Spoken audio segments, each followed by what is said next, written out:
Hi dear friends and subscribers, welcome to the Cricket Happening show as usual with your host Ram.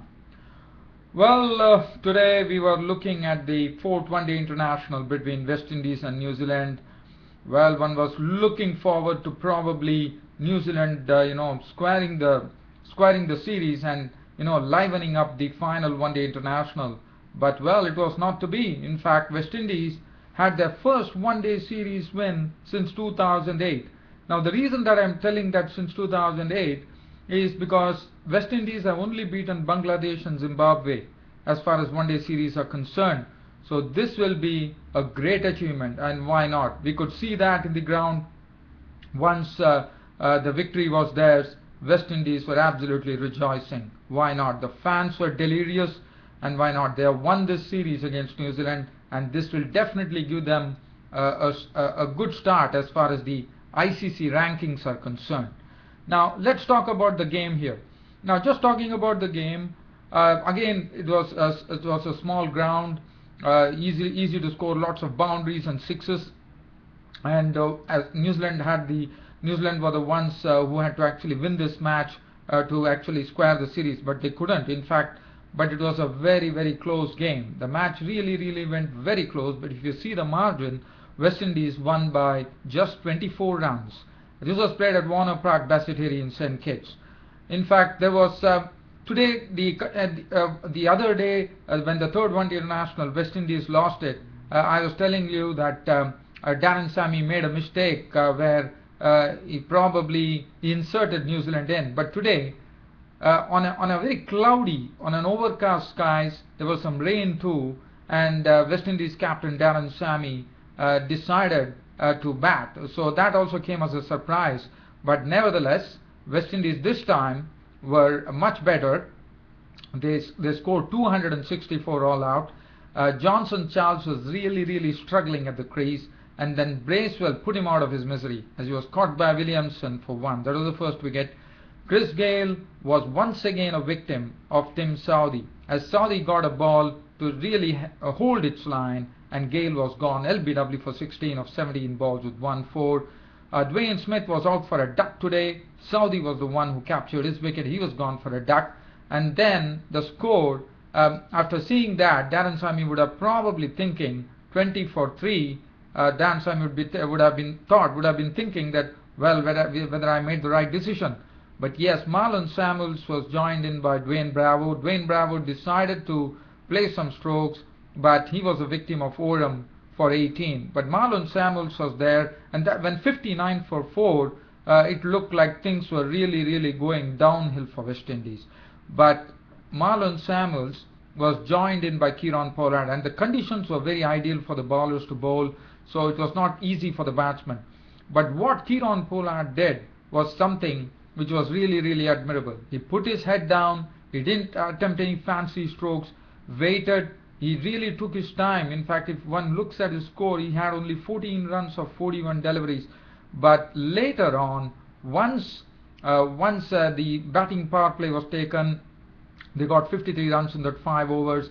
And then in the final onslaught, Kieron Pollard was very effective. He hit a lot of runs, which I'll be talking about. In fact, Marlon Samuels contributed 46 of 64 balls with 6 fours and 1 6.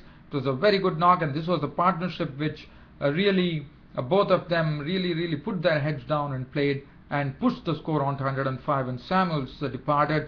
After that, Devon Thomas, Kieron Pollard got a very good partner in Devon Thomas, the wicketkeeper. As you know, Dinesh Ramadhin was getting married, so Devon Thomas had taken place, and Devon Thomas really made it count. In fact, he gave good support to Kieron Pollard, and his contribution was 37 runs of 43 balls with 3 fours and 1 6.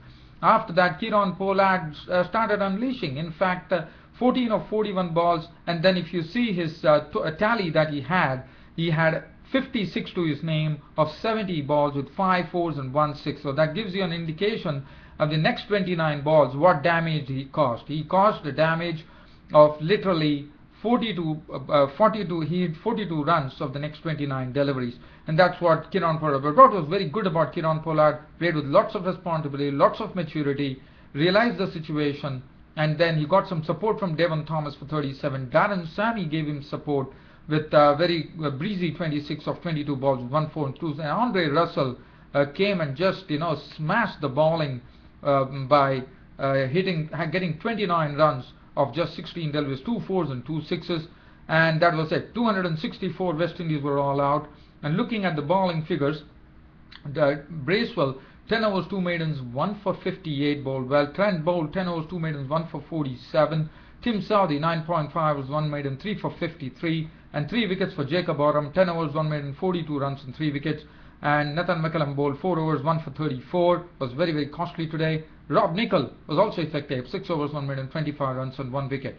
Well, New Zealand in their chase of 264, well, after looking at the score of 264, short boundaries, and the one good thing that happened for New Zealand today was Ross Taylor was back in the side.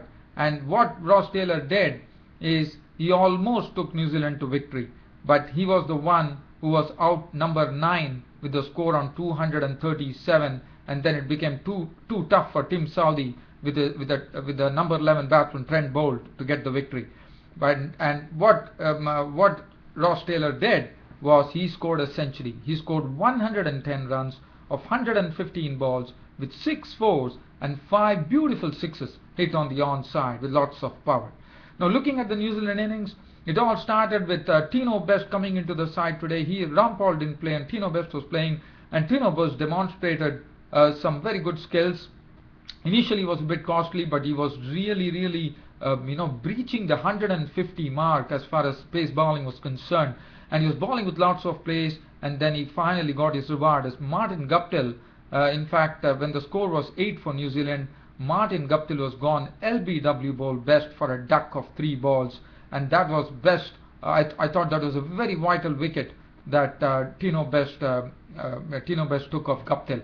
After that, Brendan McCullum tried to actually pull a ball from Andre Russell. The short mid-wicket, Darren Sammy took the catch. He was gone for 10 of 18 balls with 1-4, and that made the score 50 for 2 in the 8th over. Rob Nicol was partnered by Taylor, but Rob Nicol decided to go aerial. Rob Nicol played a very aggressive innings. In fact, he really brought a lot of momentum into the New Zealand innings, because when he departed with the score on 63 after 11 overs, Rob Nicol's share in that 63 was 35 runs of just 32 deliveries, 3 4s and 2 6s, and the 2 6s that he hit was one of the bowling of Tino Best, which was carved over third man for a 6, and then also Rob Nicol lofted one more 6. So 3 4s and 2 6s, and let me tell you, he was playing very aggressively. He was really throwing the kitchen sink at it, I would say. And Nicol made 35, it was very impressive, and Ross Taylor was joined in by Kane Williamson.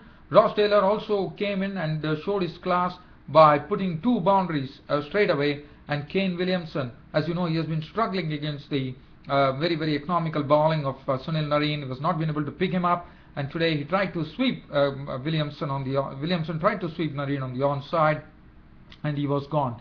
And with Sunil Narine bowling, Sunil Narine was absolutely on the money. He was the man of the match today for his bowling figures of 10 overs 1 maiden, 20 runs and 2 wickets.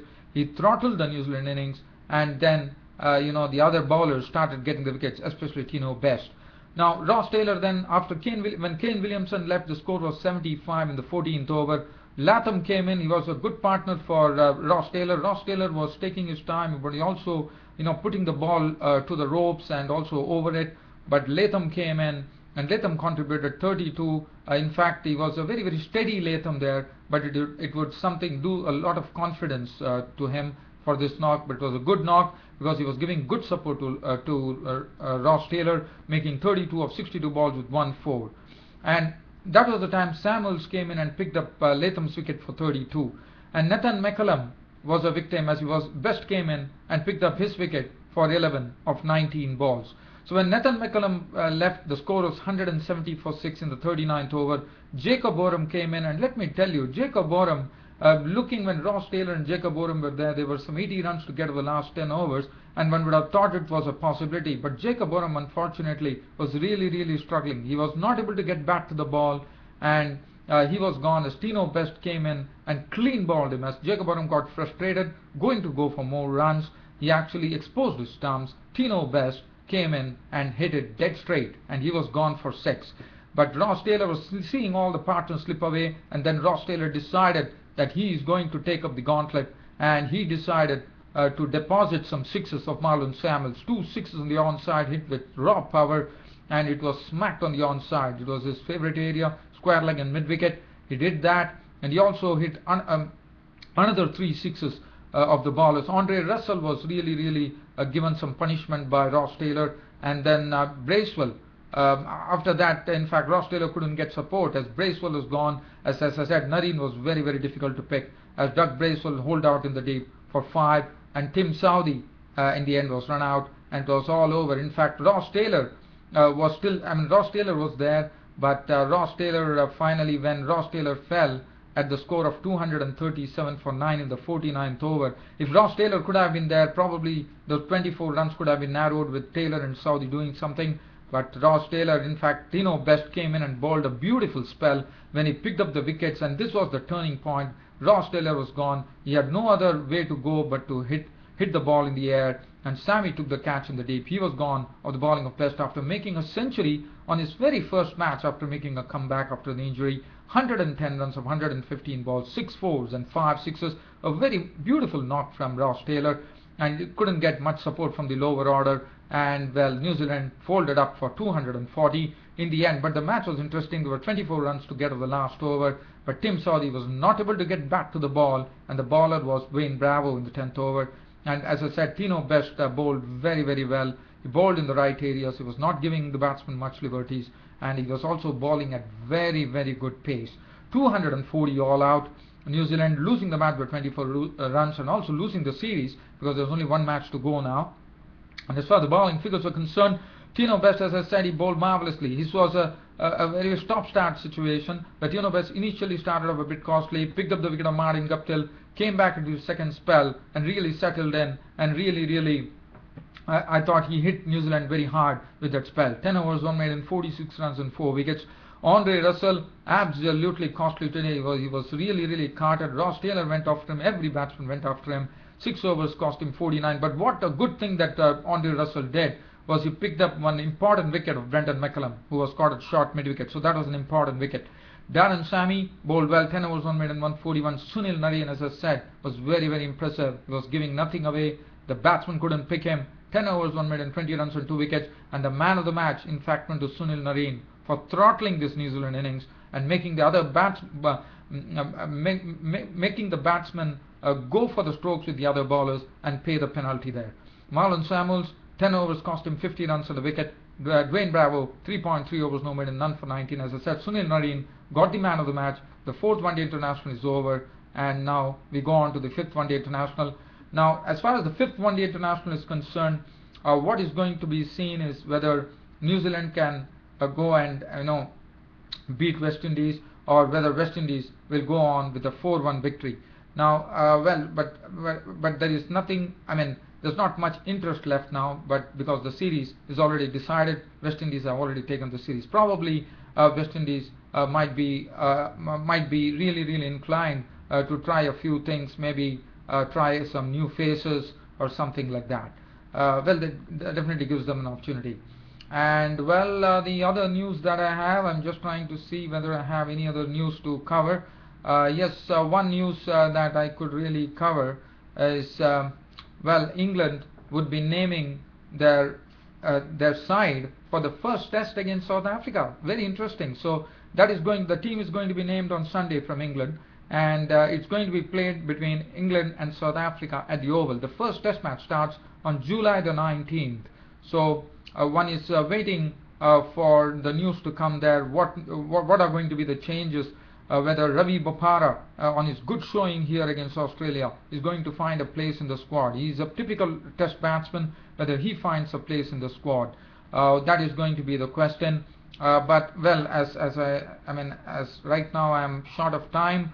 I hope you liked my cricket report on the 4th one-day international between West Indies and New Zealand. It's all West Indies have taken the series, and they would be really proud of that. And why not?